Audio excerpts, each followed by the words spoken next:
क्या corona virus फिर से लौट आया है? क्या फिर से लॉकडाउन लगने वाला है? कितना खतरनाक है कोरोना का यह नया वेरिएंट और क्या है इसके सिम्टम्स?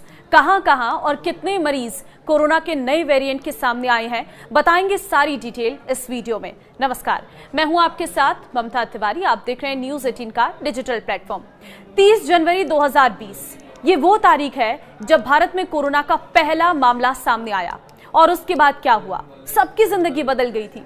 कोरोना का वो दौर आज भी याद आता है जब सड़कें सुनसान थी, अस्पताल में हाहाकार मचा हुआ था, लॉकडाउन ने लोगों को घरों में कैद कर दिया था। कोरोना वायरस ने बहुत से लोगों को गहरे जख्म दिए हैं, लेकिन फिर धीरे धीरे जब कोरोना की वैक्सीन आई तो चीजें सामान्य होती चली गई। लेकिन क्या एक बार फिर कोरोना वापस लौट रहा है?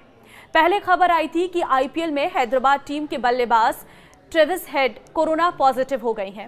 खेल के बाद कोरोना का असर सिनेमा जगत तक पहुंच चुका है। Big boss fame Shilpa Shirodkar corona संक्रमित हो गई हैं और इस बात की जानकारी उन्होंने खुद अपने सोशल मीडिया अकाउंट पर दी है और कहा है कि मेरी कोरोना टेस्ट पॉजिटिव आई है, आप सभी लोग सेफ रहें और मास्क पहनना ना भूलें। देखिए, पिछले कुछ समय से कोरोना के मामले सामने नहीं आ रहे थे, लेकिन हाल ही में सिंगापुर और हांगकांग जैसे दक्षिण पूर्व एशियाई देशों में कोविड-19 के बढ़ते मामलों ने भारत में भी चिंता बढ़ा दी है। और अगर बात करें मुंबई की तो वहां पर अब तक 53 मामले सामने आ चुके हैं जब तक हम आपको ये वीडियो की तरह जानकारी दे रहे हैं। हालांकि ये आंकड़े बढ़े हैं, घटे हैं, इस बारे में अभी कोई स्पष्ट जानकारी आपको इस वीडियो में नहीं मिलेगी, लेकिन जो करंट के आंकड़े अभी सामने आए हैं वो आंकड़े हम आपको पेश कर रहे हैं। देखिए, हम मुंबई के सबसे पहले आंकड़े आपको बता रहे हैं जहां पर 53 मामले सामने आए हैं। ऐसे में बीएमसी ने एशिया के कुछ हिस्सों में बढ़ते मामलों के बावजूद शांति बनाए रखने और निगरानी जारी रखने का आग्रह किया है। साथ ही नागरिकों को सलाह दी है कि अगर कोविड के लक्षण दिखाई दे तो वे मेडिकल हेल्प लें। केरल, महाराष्ट्र और तमिलनाडु में फिलहाल देश में सबसे अधिक केस सामने आ चुके हैं, जिससे राज्य सरकारों की चिंताएं बढ़ गई हैं और कोरोना के बढ़ते मामलों पर स्वास्थ्य मंत्रालय की ओर से कहा गया है कि फिलहाल मामला कंट्रोल में है। हालांकि बढ़ते मामलों के मद्देनजर समीक्षा बैठक की गई है। आपको जानकारी दे दें कि दक्षिण भारत के केरल और तमिलनाडु में कोरोना के मामले पिछले कुछ दिनों में तेजी से बढ़ रहे हैं। केरल में अब तक 69 एक्टिव कोरोना के मरीज हैं, जबकि तमिलनाडु में 34 एक्टिव केस हैं। महाराष्ट्र की बात करें तो यहां पर भी आंकड़ों के मुताबिक कुल 53 एक्टिव केस हैं। महाराष्ट्र में भी स्वास्थ्य विभाग कोरोना के बढ़ते मामलों पर नजर बनाए हुए हैं। इसके अलावा कर्नाटक, गुजरात और दिल्ली में भी कोरोना के केस सामने आए हैं।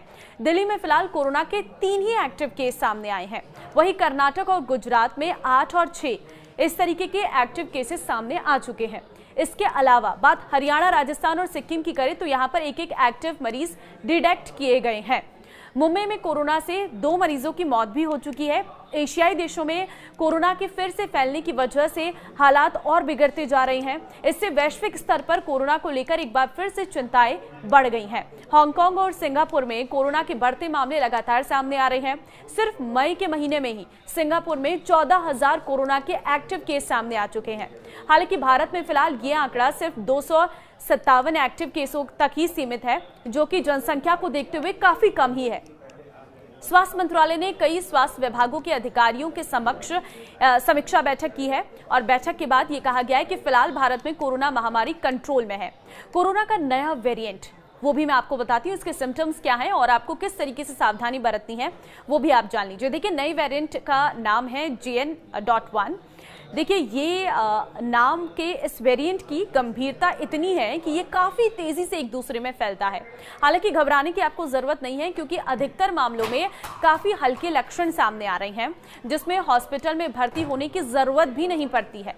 वहीं नए वेरिएंट के लक्षणों की बात करें तो साधारण सर्दी, जुकाम, गले में खराश, बुखार, खांसी, नाक बहना और थकान है। वहीं कुछ लोगों को सिरदर्द और हल्की सांस की शिकायतें भी हो सकती हैं। कोरोना के पहली वेरिएंट की तरह स्वाद और गंध ना आने की शिकायत इस वेरिएंट में नहीं देखी जा रही है। ये नया वेरिएंट उन सभी लोगों को प्रभावित कर सकता है जो कमजोर इम्यूनिटी वाले हैं और जिन्होंने वैक्सीनेशन अभी तक नहीं कराया है। इसलिए इस वेरिएंट का खतरा बुजुर्गों और छोटे बच्चों में अधिक रहता है। हालांकि अभी तक आए अधिकतर मामले बिना किसी लक्षण के देखने को मिले हैं। देश में अधिकतर लोगों ने कोरोना से बचाव बचाव के लिए अपना वैक्सीनेशन पूरा करा लिया है, लेकिन वैक्सीनेशन कोरोना के इस नए वेरिएंट से कितना बचाव करता है, इसका जवाब ये है कि वैक्सीन लगवा चुके लोगों का संक्रमण का खतरा काफी कम है, लेकिन फिर भी सावधानी जरूर रखनी चाहिए। वैक्सीन लेने से वायरस से संक्रमण में होने आने वाले गंभीर लक्षणों का खतरा टल जाता है।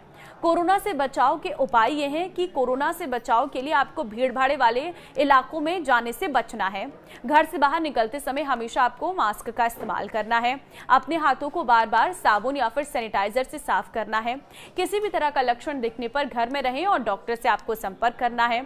अपनी इम्यूनिटी को बूस्ट करने के लिए बैलेंस डाइट लें और एक्सरसाइज जरूर करें। कमजोर इम्यूनिटी वालों को थोड़ा संभल कर रहने की जरूरत है।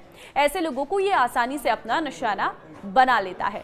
तो देखिए, कोरोना का नया वेरिएंट आ चुका है। हालांकि आपको घबराने की जरूरत नहीं है, लेकिन हाँ, आपको सावधान रहने की बहुत जरूरत है, क्योंकि अगर आप गलतियां करेंगे तो ये वायरस फैलेगा, और अगर ये वायरस फैलेगा तो ये पुराना रूप भी ले सकता है, यानी कि एक बार फिर से वो सिचुएशन आ सकती है जब हम लॉकडाउन में घर के अंदर बंद हो सकते हैं। तो ऐसे में बहुत जरूरी है कि आप अपनों का ख्याल रखें।